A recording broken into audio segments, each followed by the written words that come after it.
Hello movie lovers, स्वागत है आपका वाइपर एक्सप्लेन्ड चैनल पर। और आज हम देखेंगे एक डेथ ट्रैप मूवी को जिसका नाम है द डेयर और इसे रिलीज किया गया था 2019 में। तो चलिए अब जानते हैं इसकी कहानी को बिना किसी देरी के। कहानी की शुरुआत में हम जे और उसके छोटे से परिवार को देखते हैं जिनमें शामिल है उसकी वाइफ और 2 बेटियां।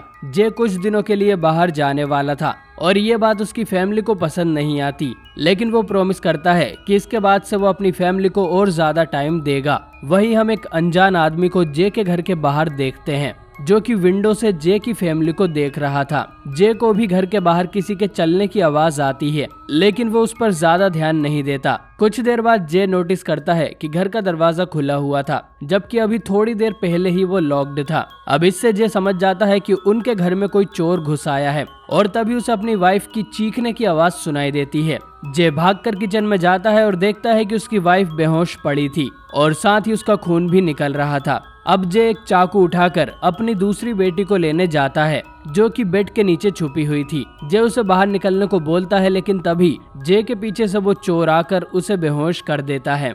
इसके बाद जे जब होश में आता है तो उसके चेहरे पर एक कपड़ा था जिसे हटाकर जे देखता है कि वो किसी के बेसमेंट में आ गया था। उसका एक हाथ हथकड़ी से बंधा हुआ था और इस रूम में जे के साथ 3 और लोग भी ऐसे ही फंसे हुए थे जिनके नाम है एक लड़की कैट, एक सिक्योरिटी गार्ड एडम और एक आदमी पॉल। और ये चारों ही एक दूसरे को नहीं जानते। पॉल को उस किडनैपर ने बहुत ज्यादा टॉर्चर किया हुआ था। उसने पॉल के शरीर की खाल निकाल दी थी और उसके मुंह को भी सिल दिया था, जिससे वो ना तो बोल पा रहा था और ना ही हिल पा रहा था। जे कैट और एडम से पूछता है कि उन्हें किसने और क्यों किडनैप किया है, लेकिन दोनों को कुछ भी नहीं पता था। वो बस ये जानते हैं कि किडनैपर इन्हें टॉर्चर करना चाहता है। जे चिल्लाने लगता है कि उसने अपनी लाइफ में कभी कोई गलत काम नहीं किया है और वो ये डिजर्व नहीं करता। कुछ घंटों बाद यहाँ की लाइट बंद होकर चालू होती है। असल में ये एक सिग्नल था कि किडनैपर इस तरफ आ रहा है। किडनैपर यहाँ आकर दरवाजे में से इनके लिए एक मीट का टुकड़ा फेंक देता है जिसे कैट तुरंत उठा लेती है और उसके हिस्से कर उन्हें एडम और जे की तरफ फेंक देती है। जे ये टुकड़ा खाने से साफ मना कर देता है क्योंकि वो एक वीगन है, जिस पर एडम और कैट उसे बताते हैं कि उन्हें यहाँ खाने के लिए सिर्फ यही मिलने वाला है और ये भी कि पॉल को जिंदा रखने के लिए किडनैपर उसे इंजेक्शंस देता है। अब जे अपना दिमाग दौड़ाने लगता है। वो किसी भी तरह इस जगह से भागना चाहता था। वहीं कैट और एडम पहले ही अपनी सारी हिम्मत हार चुके थे। जे अपने नाखून से दीवार को कुतरने की कोशिश करता है, लेकिन इसमें उसका एक नाखून ही निकल जाता है, जिससे जे को बहुत पेन होता है और उसे समझ आ जाता है कि यहाँ से बाहर जाने का सिर्फ एक ही रास्ता है और वो है मेन दरवाजा। जे यहाँ की जमीन भी खोदने का ट्राई करता है, जिसमें उसे एक हड्डी और एक इंसान की खोपड़ी मिलती है। इसके बाद जे देखता है कि यहाँ एक सीसीटीवी भी लगा हुआ है, मतलब किडनैपर इनकी हालत देखकर मजे ले रहा होगा। जे कैमरे में उस किडनैपर को गालियां देने लगता है। एडम उसे ऐसा करने से मना करता है क्योंकि अगर किडनैपर को गुस्सा आ गया तो उनके लिए बिल्कुल अच्छा नहीं होगा, लेकिन जे उनकी एक नहीं सुनता और किडनैपर को गुस्सा दिला देता है। हम इस किडनैपर को डोमिनिक बुलाएंगे। जे सोच रहा था कि किडनैपर जब अंदर आएगा तो वो उसे पीट कर यहाँ से भाग निकलेगा, लेकिन डोमिनिक को देखकर उसकी फटके हाथ में आ जाती है क्योंकि डोमिनिक एक हट्टा कट्टा आदमी था। अबे कौन है बे तू? प्रधानमंत्री? साथ ही उसने अपना चेहरा छुपाने के लिए एक चमड़े का मास्क भी पहना हुआ था। जे हिम्मत कर डोमिनिक से पूछता है कि उसके बीबी बच्चे ठीक है या नहीं। डोमिनिक उसकी बातों पर कोई जवाब नहीं देता और पॉल की बॉडी को कमरे के बीच में ले आता है। इसके बाद वो अपना चाकू कैट को देता है और उसे मजबूर करता है कि वो पॉल के पेट की खाल काटकर उसे दे। कैट डर के मारे ऐसा ही करती है और डोमिनिक उसे वापस भेज देता है। इसके बाद डोमिनिक वो चाकू जे के पास फेंकता है और उसे भी यही चीज करने को बोलता है, लेकिन जे उस चाकू से डोमिनिक को ही मारने की कोशिश करता है, जिसमें वो बुरी तरह फेल हो जाता है और डोमिनिक उसे ही पीट देता है। अब जे की इस हरकत के लिए डोमिनिक कैट को सजा देगा। वो एडम को बुलाकर उससे कैट के मुंह में एक ट्यूब डलवाता है और फिर उस ट्यूब में जिंदा कॉकरोच जिसके ऊपर एक रेजर ब्लेड बंधी हुई थी डालकर कैट का मुंह बंद कर देता है। वो कीड़ा कैट के गले में चला गया था, जिससे वो सांस नहीं ले पा रही थी, लेकिन थोड़ी देर में कैट खून के साथ उस कीड़े को भी बाहर निकाल देती है। जे उस कीड़े को कुचलकर उसमें से ब्लेड निकाल लेता है और अपने हाथ की रस्सी काटने लगता है। एडम उसे मना करता है कि वो ऐसा ना करे वरना उन्हें और भी बदतर सजा मिलेगी, लेकिन जे उसकी नहीं सुनता और अपने हाथ की रस्सी काट लेता है। और फिर जब डोमिनिक अंदर आता है तो जे उसे धक्का देकर इस कमरे से बाहर निकल जाता है, लेकिन इस घर से बाहर जाने के सभी रास्ते बंद थे। वो एक एसी वेंट में चढ़कर उसमें रेंगने लगता है, लेकिन वो जे के वजन के कारण टूट जाती है और जे को जब होश आता है तो वो फिर से उसी बेसमेंट के अंदर था और डोमिनिक ने इस बार उसके हाथ एक मोटी चेन से बांध दिए थे। अब इसके बाद डोमिनिक वापस अंदर आता है जे के कारनामे पर उसे सजा देने। वो एडम को चाबी देकर उसकी हथकड़ी खोलता है, फिर वो उसे एक हथौड़ा और 2 कील भी देता है। वो चाहता था कि एडम जे के दोनों हाथों में कील ठोक दे। एडम ऐसा ही करता है और शौक के मारे जे फिर से बेहोश हो जाता है। जब उसे होश आता है तो उसके दोनों हाथ दीवार से ठुके हुए थे। जे बड़ी मुश्किल से अपने हाथों से उन कीलों को बाहर निकालता है। थोड़ी देर बाद जे इनसे कहता है कि उन चारों का जरूर इस किडनैपर से कोई लेना देना है, इसीलिए वो इन्हें इतना टॉर्चर कर रहा है। लेकिन कैट और एडम को ऐसा कुछ भी याद नहीं आ रहा था कि इन्होंने इस आदमी का क्या बिगाड़ा है। तभी पॉल जोरों से कराहना शुरू कर देता है। जे समझ जाता है कि पॉल उन्हें कुछ बताने की कोशिश कर रहा है। पॉल अपनी उंगली से रेत में एक सी बनाता है, साथ ही वो अपने मुंह के टांके तोड़कर हॉर्स शू वर्ड बोलता है और इसके तुरंत बाद ही पॉल की मौत हो जाती है। और इस एक वर्ड को सुनकर जे समझ जाता है कि इन चारों का आपस में और इस किडनैपर से क्या कनेक्शन है। इसके बाद कहानी 20 साल पहले जाती है। जे अपने पेरेंट्स के साथ समर कैंप पर आया था। यहाँ उसकी दोस्ती कैट, एडम और पॉल से भी हो गई थी। एक रात को जेन सभी को एक कहानी सुनाता है कि इस जंगल में एक घर है जिसमें एक फार्मर रहता है। उसकी वाइफ की मौत के बाद वो पागल हो गया और उसने अपने ही बेटे को अपने फार्म हाउस में कैद करके रख लिया। और एक दिन उसने एक धारदार कुल्हाड़ी से अपने ही बेटे की सारी खाल उतार दी। और कहा जाता है कि वो फार्मर आज भी इन्हीं जंगलों में रहता है और अपने अगले शिकार की तलाश में है। सभी बच्चे जे की इस कहानी को मन घड़त मानते हैं। तभी एक और बच्चा जिसका नाम डोमिनिक है इनके पास आता है। वो भी अपने पेरेंट्स के साथ यहाँ समर कैंप पर आया था और इन सब से दोस्ती करना चाहता था, लेकिन ये चारों डोमिनिक के मजे लेने का डिसाइड करते हैं। वो कहते हैं कि डोमिनिक को उनका ग्रुप ज्वाइन करने के लिए कुछ डेयर कंप्लीट करने होंगे। डोमिनिक इसके लिए मान जाता है। सह लेंगे थोड़ा सा। सबसे पहले केट डोमिनिक को एक कीड़ा अपने मुंह में रखने को बोलती है और ऐसा करते ही पॉल उसका मुंह बंद कर देता है, जिससे वो कीड़ा डोमिनिक को निगलना पड़ता है। इसके बाद केट एक स्पाइडर को डोमिनिक के सर पे छोड़ देती है, जो कि उसके कान में घुसकर काट लेती है। डोमिनिक दर्द से चिल्लाकर भागता है, लेकिन ये चारों उसे पकड़ लेते हैं। इसके बाद केट उसके हाथ को जमीन में बांध देती है और फिर एडम अपने जार से ढेर सारे केचुए निकालकर उन्हें डोमिनिक के मुंह पर छोड़ देता है। बंद करो हाथ जोड़ के मैं। इसके बाद वो लोग उसे यहीं अकेला छोड़कर चले जाते हैं और जाने से पहले चेतावनी देते हैं कि कोई केचुआ तुम्हारी आंख में ना घुस जाए, वरना वो उसके दिमाग को खा जाएंगे।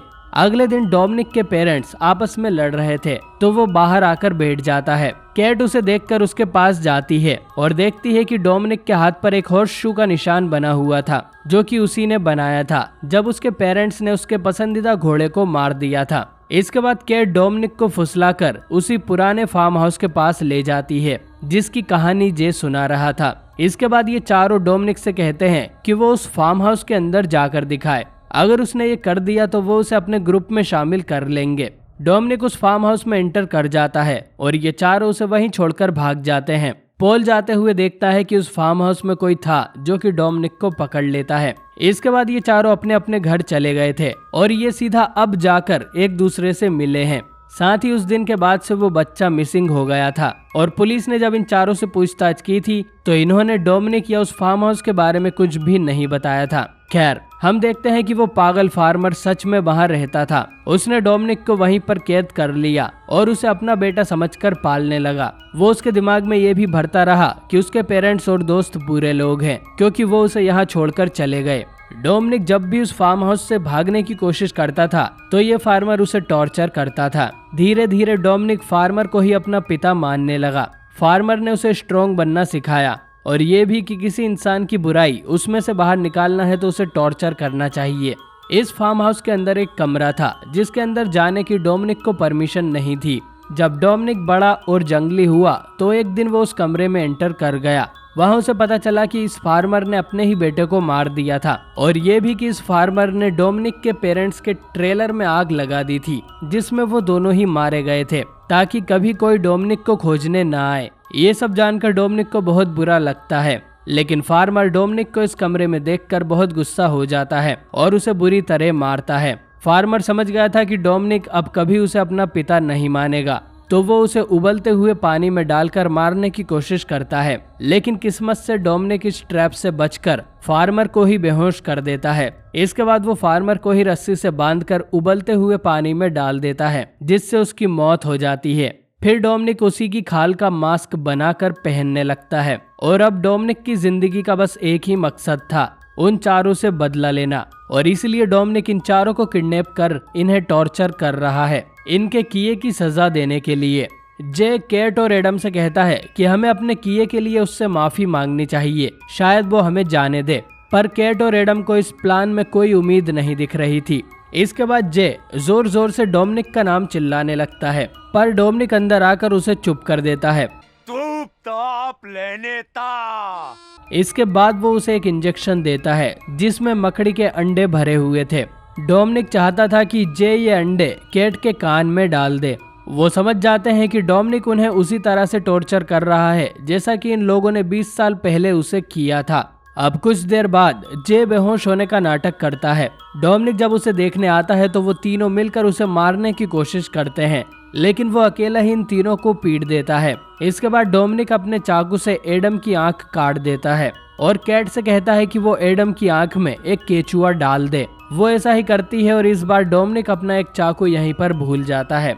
उसके जाने के बाद जे अपनी और कैट की हथकड़ी खोल लेता है, फिर एडम की आंख को काट कर बाहर निकाल देता है क्योंकि केचुआ ऑलरेडी उसकी आंख के अंदर जा चुका था। इसके बाद एडम जे से कहता है कि वो चाकू उसे दे दे ताकि जब डोमिनिक वापस अंदर आए तो वो खुद को डिफेंड कर सके। चाकू के लिए दोनों में लड़ाई होने लगती है। कैट एडम के सर में एक पत्थर मारती है, लेकिन गलती से चाकू उसके मुंह में घुस जाता है जिससे एडम की मौत हो जाती है। इसके बाद कैट सारा इल्जाम जे और खुद पर लगाने लगती है क्योंकि वो लोग ही डोमिनिक को उस फार्म हाउस में छोड़कर आए थे और फिर उन्होंने पुलिस को भी कुछ नहीं बताया। तभी डोमिनिक यहाँ आकर कैट से नाइफ छीन लेता है, लेकिन अब जे डोमिनिक से माफी मांगता है, उन्होंने उसके साथ बचपन में जो भी कुछ किया उसके लिए। डोमिनिक जे की चिकनी चुपड़ी बातों में आ जाता है। अब जे उसका मास्क निकाल देता है और उसके हाथ से नाइफ भी ले लेता है, लेकिन फिर भी डोमिनिक कैट का गला दबाकर उसे मारने लगता है और ये देखकर जे उसे स्टैब करने की कोशिश करता है, लेकिन गलती से चाकू कैट को ही लग जाता है और उसके मुंह के अंदर से ढेर सारी मकड़ियां भी निकलती है जो कि उन्हीं अंडों से निकली थी। डोमिनिक उस चाकू से कैट को चीरकर उसे मार देता है। इन सब में जे यहाँ से भाग निकलता है, लेकिन फार्म हाउस से बाहर जाने का रास्ता उसे नहीं मिल रहा था, तो डोमिनिक उसे पकड़कर पीट देता है। इसके बाद वो जे को भी उसी पूल में डुबाने की कोशिश करता है, लेकिन जे उसके मुंह पर एक हैंडल मार देता है। काफी देर लड़ने के बाद जे इस फार्म हाउस से भाग निकलता है, लेकिन डोमिनिक उसका पीछा करते हुए जंगल में भी आ जाता है। डोमिनिक उसका गला दबाकर उसे मारने लगता है, लेकिन जे डोमिनिक की कमर में ही चाकू घुसा देता है और उसकी मौत हो जाती है। जे पास के पुलिस स्टेशन में जाता है और पुलिस जे को उसके घर ले जाकर छोड़ देती है, जहां उसके बीवी बच्चे उसका वेट कर रहे थे। इसके बाद कहानी 10 साल आगे जाती है। जे की दोनों बेटियां बड़ी हो गई थी और उसी जंगल में अपने बॉयफ्रेंड्स के साथ छुट्टियां मनाने आई थी। इनकी बातों से हमें पता चलता है कि पुलिस को डोमिनिक की लाश नहीं मिली थी, जिसका मतलब है कि वो अभी भी जिंदा हो सकता है। और अचानक ही डोमिनिक पीछे से आकर इन पर अटैक कर देता है और ये मूवी यहीं पर एंड हो जाती है। तो दोस्तों, आपको ये मूवी कैसी लगी कमेंट करके जरूर बताएं, और ये भी कि मूवी में असली विलन कौन था, डोमिनिक या जे और उसके दोस्त जिन्होंने बचपन में उसे बुली किया था। बाकी वीडियो पसंद आई हो तो इसे लाइक जरूर करें और चैनल को सब्सक्राइब कर बेल आइकन दबाना ना भूलें। और मैं मिलता हूँ आपसे बहुत ही जल्द एक नई वीडियो के साथ।